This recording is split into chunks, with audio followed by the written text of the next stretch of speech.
নমস্কার বন্ধুরা, আমি দীপ আর আপনারা দেখছেন দ্য আল্টিমেট ভয়েস। তো আজকে এই ছেলেটাকে নিয়ে কথা বলবো। এই ছেলেটির নাম অঙ্কিত ঘোষ। এই ছেলেটি কী অপরাধ করেছে?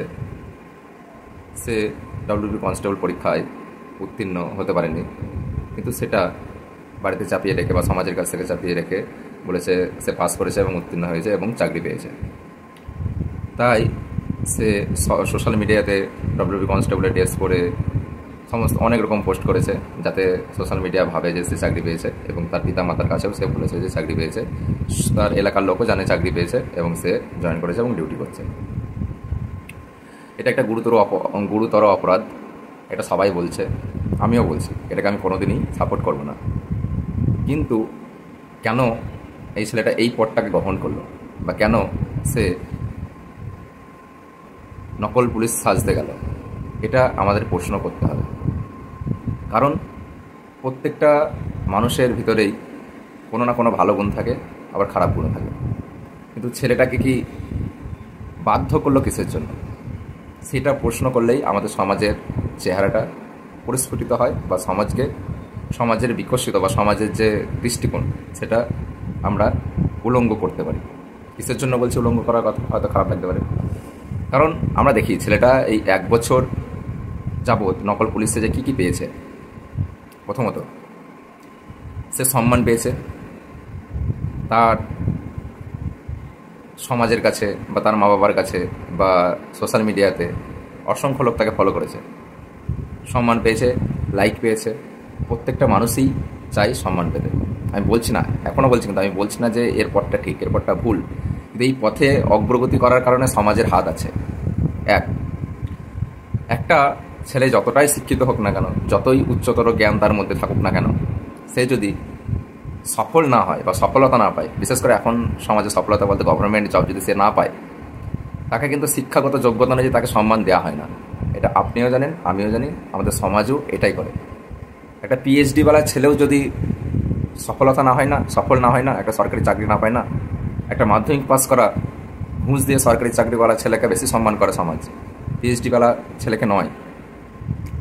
তাহলে হয়তো সে ভেবেছে যে সমাজ, আমি যদি ব্যর্থ হয়েছে বলি, তাহলে এই সমাজ আমাকে কিন্তু আঙুল তুলবে। সেই ভয় যে এতদিন পড়াশোনা করে কি করলি, ব্যর্থ, ফেলোয়ার, এখন সমাজে যেটা বলে, সেই ভয়ে হয়তো সে তার আসল ব্যর্থতাটাকে লুকিয়ে রেখেছে। সে জানতো সে যত বড়ই শিক্ষিত হোক, যত বড়ই পরিবার থেকে বিলং করুক না কেন, সে যদি সরকারি চাকরিটা না পায় বা যে সেই যেটা চাইছে সেটা যদি না পায়, সমাজ তাকে মেনে নেবে না, সমাজ তাকে লুজার বলবে। আর আমাদের সমাজ বা আমাদের পিতামাতা বা আমরা সবাই একটা শিক্ষা দেওয়া হয় না, আমরা সবাই শিক্ষা দেওয়া হয় সফল কীভাবে হওয়া যায়। কিন্তু এই শিক্ষাটা খুব কম দেওয়া হয় ব্যর্থ হলে সেটাকে কীভাবে মেনে নেওয়া যায় এবং নেক্সট স্টেপে এগিয়ে যাওয়া যায়। এই শিক্ষাটা আজকে সমাজে খুবই কম বা দুর্লভ। এই জন্য এরকম মানসিকতার তৈরি হচ্ছে। 2, খুব অবাক হলাম, শুনলাম ছেলেটা চাকরি পার না, 1 বছর তো জানতো সবাই চাকরি করে, সে তার মধ্যে 17 জন গার্লফ্রেন্ড ছিল। কজন? 17 জন। আমার একটাই কথা, যে 17 জন যে গার্লফ্রেন্ড ছিল আমার কোনো তাতে আপত্তি নেই, হয়তো তাদের ব্যক্তিগত ব্যাপার, আমি মেনে নিলাম। ছেলেটা না হয় এতজনকে নাচিয়েছে। আমার কথা হলো যে 17 জন যে গার্লফ্রেন্ড ছিল, সেই 17 জন মেয়ের মধ্যে কি আজকে ছেলেটাকে যদি বলে যে এই যে ব্যাপারটা জানার পর, সেই মেয়েটার মধ্যে কি একজন তাকে মেনে নেবে? যদি বলা হয় না, মেনে নেবেই বা কেন? তাহলে আমার প্রশ্ন একটাই আছে, পার্থক্যটা কি হয়েছে? সেদিনও ছেলেটা একই ছিল, আজকে ছেলেটা একই আছে। পার্থক্য একটাই, সেটা হলো সরকারি চাকরি, অর্থনৈতিক স্টেবিলিটি, এটাই তো, আর কোনো তো পার্থক্য নেই। তাহলে আমার কথা হলো যে 17 জন মেয়ে, বা এখন সবাইকে বলছে না, কিন্তু এই যে মেয়েগুলোর ভাবনা চিন্তাটা কীরকম, একটা মানুষের সঙ্গে সম্পর্কে জড়াচ্ছে আজকে সমাজ, নাকি তার কেরিয়ারের সঙ্গে সম্পর্কে জড়াচ্ছে? প্রশ্ন করতে হবে অবশ্যই। 3, এখনকার যুগে সম্মান সবাই চায়, কিন্তু আমি মনে করি এ অপরাধ করেছে, কিন্তু আমার মতে এর থেকে বড় অপরাধ করে এখনও চাকরি করছে তারা, যারা 15 লাখ 12 লাখ টাকা দিয়ে ঘুষ দিয়ে চাকরি করছে। কিসের জন্য?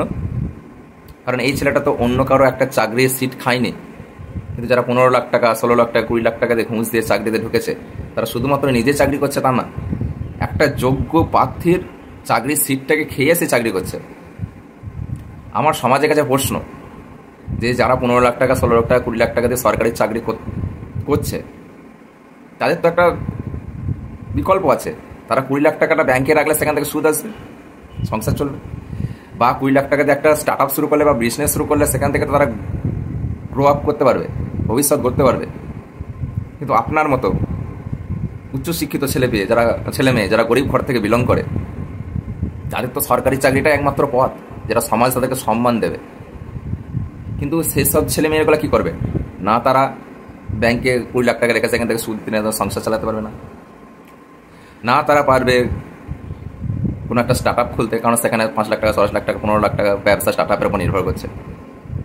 তাহলে তাদের পেটে লাথি মারা যারা মারছে, তাদেরকে কেন আমরা এই অঙ্কিত ঘোষের মতো উলঙ্গ করছি না?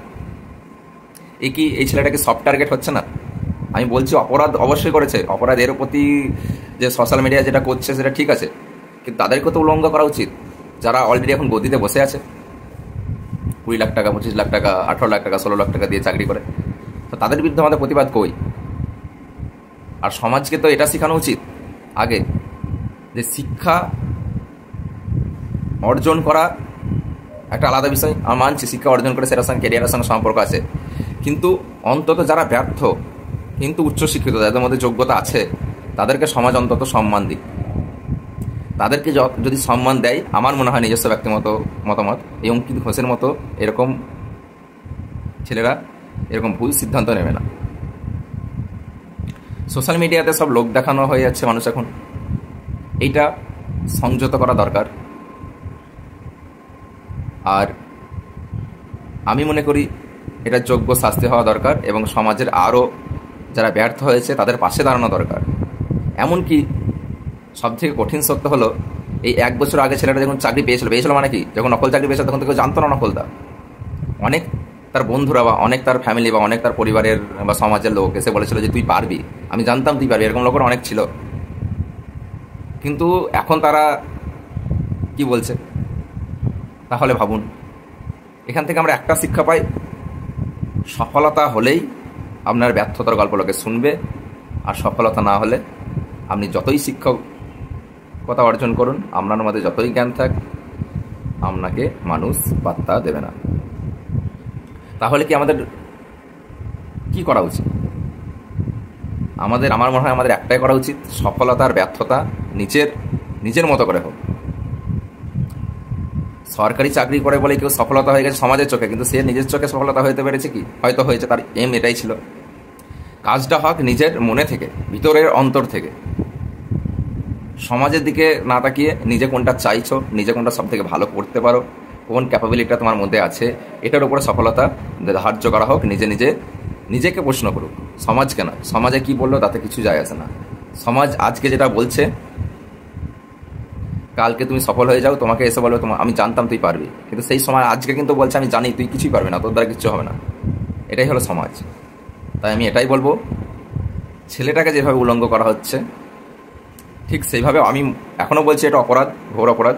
কিন্তু এরকম যারা অনেক গদিতে বসে আছে 2 নম্বরই চাকরি করে, এর অপরাধের থেকে তার অপরাধটা আমার কাছে অনেক বেশি।